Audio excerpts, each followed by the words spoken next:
Kamusta mga quiz? Ngayong araw nga ay naisipan kong magluto ng stir fry na pusit with repolyo.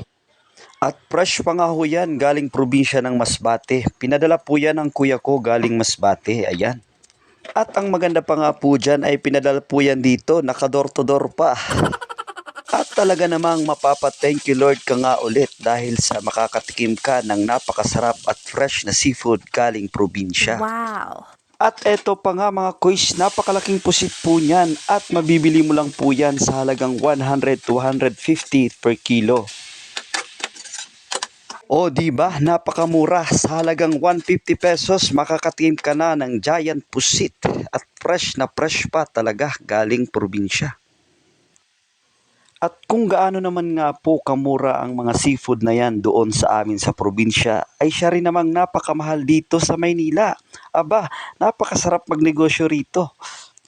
Kaya payo ko lang sa mga taga Maynila, kung maghahanap po kayo ng mapapangasawa, piliin nyo na po kaming mga taga probinsya.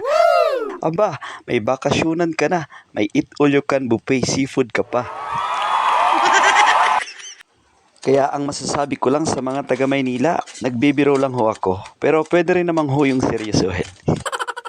Seryoso na mga quiz, sa pagluto nga ng ganyang napakalaking pusit ay kailangan wag po nating masyadong tagalan. Kasi po mas matagal, mas matigas po siyang kainin.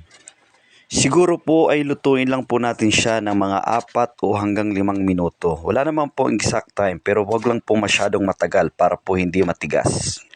Anyway, luto na nga po yan mga quiz at para sa final touch, pinigaan ko lang po yan ng lemon para po magbalanse yung lasa. At pagkatapos nga po ay minekos-mekos ko nga lang po yan at syempre ang pinakayaantay nating lahat ay ang tikiman time. Tara, kain mga quiz. Maraming salamat sa panonood.